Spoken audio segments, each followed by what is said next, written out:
Âgé de 79 ans, maître Katsuya Miyaira, 10e dan, dirige l'association de karaté Shorin Ryu d'Okinawa.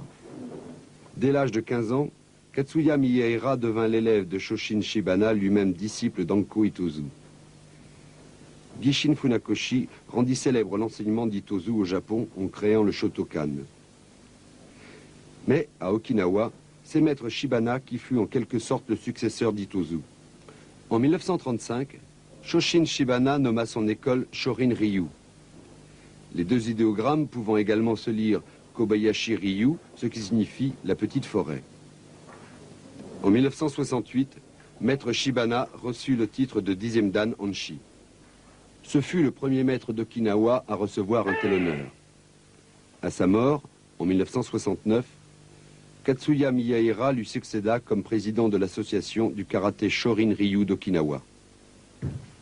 Maître Miyaira exécute ici le kata Pasai. Il en existe deux versions. Le Oyadomari no Pasai du Tomarite, que l'on retrouve en Matsubayashi Ryu, et le Matsumura no Pasai du Shurite, transmis par maître Itozu. C'est cette forme que maître Shibana enseigna à Miyaira. C'est l'un des katas les plus anciens d'Okinawa. Le terme Pasai signifie traverser la forteresse.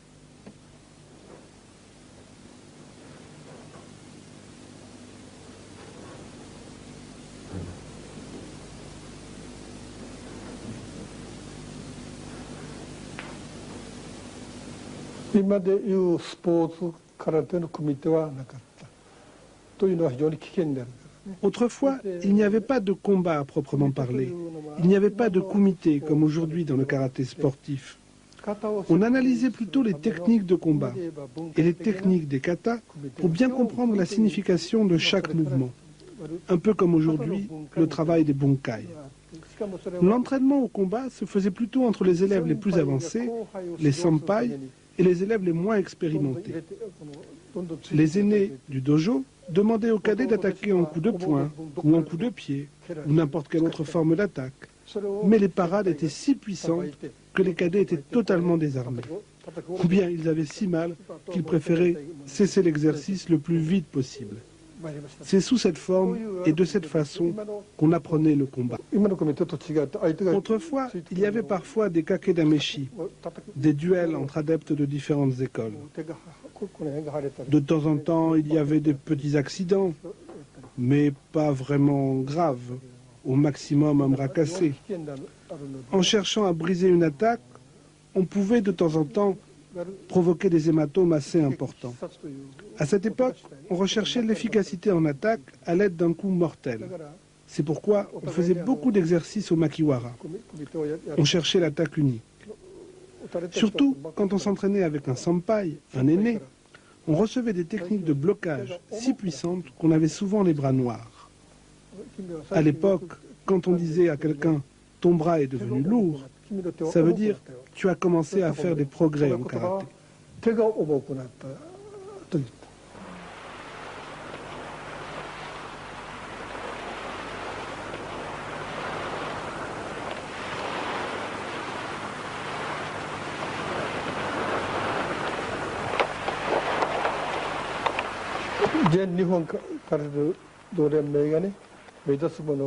La Zen Nippon Karate Renmei, la fédération japonaise de karaté, vise essentiellement le développement du karaté sportif. C'est à travers cette pratique sportive du karaté qu'elle recherche l'aspect budo, c'est-à-dire le développement de la personne. Et donc, elle n'admet l'esprit du budo qu'afin de développer le karaté sportif. Je pense exactement l'inverse. Pour moi, l'aspect budo est fondamental. Et c'est pour développer l'esprit du budo que j'admets la sportivité du karaté. Le karaté qui est pratiqué en Europe, c'est effectivement le karaté sportif. Mais pour moi, c'est la formation de l'homme qui est fondamentale. Et c'est ça, l'esprit du budo. Dans le budo, la formation de l'esprit humain est fondamentale. L'aspect sportif, compétition, n'est qu'un complément. Le budo, c'est la voie du guerrier. Autrefois, on formait des samouraïs sur le champ de bataille. Et donc, il était essentiel de former l'esprit du guerrier.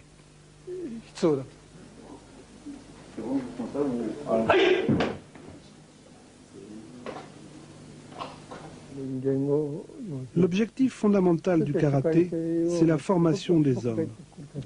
C'est en même temps ce qui est exprimé dans cet idéogramme, Kyozon Kyohei, qui signifie la recherche de la prospérité mutuelle. Donc, ce n'est pas la recherche égoïste de la prospérité personnelle, c'est pour développer, pour progresser ensemble. Kyozon Kyohei, c'est la prospérité et la recherche de la paix mondiale. Cette idée est essentielle. Elle est fondamentale pour la pratique du karaté, la recherche de la paix dans le monde. Il faut vivre ensemble et prospérer ensemble. Maître Matsumura a dit, si vous pratiquez le budo, vous deviendrez riche. Cette phrase, c'est Maître Itozu qui l'expliquait. En pratiquant le karaté, d'abord, on acquiert une bonne santé. Si on pratique régulièrement, on va au dojo par n'importe quel temps, cela renforce la patience et la volonté. De plus, au dojo, en fréquentant ses camarades, on peut acquérir une bonne sociabilité. Et donc, on peut devenir utile à la société. Enfin, à travers le combat, le kumite, on acquiert la force de décision. Si donc on fait la synthèse de tout ce que je viens de dire, une personne qui est persévérante, qui a une volonté puissante, qui est capable de travailler en harmonie avec les autres, qui a une force de décision, eh bien, cette sorte de personne réussira dans son travail et elle arrivera à obtenir la richesse. Voilà le sens de la phrase de Maître Matsumura. Le budo vous rendra riche.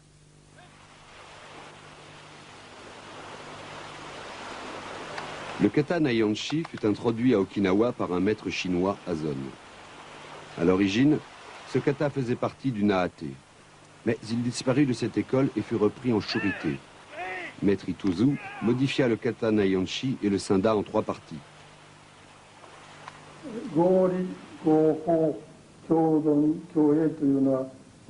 La devise de mon dojo tient en ces 2 maximes. Kyozon Kyohei et Gori Goho. Donc, vivre ensemble, prospérer ensemble et être raisonnable. C'est une idée fondamentale pour moi. Cela signifie qu'on doit faire des choses rationnelles. Cela correspond à la technique du karaté. Il ne faut pas faire quelque chose qui dépasse nos possibilités. Kyozon Kyohei, c'est la prospérité mutuelle. Je suis assez satisfait d'avoir trouvé cette phrase il y a 40 ans et je crois qu'elle est plus vraie que jamais. Cette idée de recherche de prospérité mutuelle me paraît essentielle, surtout dans la société actuelle. Si vous rencontrez quelqu'un qui est en difficulté, il faut l'aider. Car même si vous devenez riche sans aider les autres, il n'y aura pas de sens dans votre vie. Donc c'est quelque chose qui est très important pour moi. Aujourd'hui, encore plus qu'il y a 40 ans. Prospérer ensemble, c'est la meilleure façon de vivre. J'insiste beaucoup sur cette idée, car je crois qu'on a trop tendance à l'oublier dans le karaté d'aujourd'hui.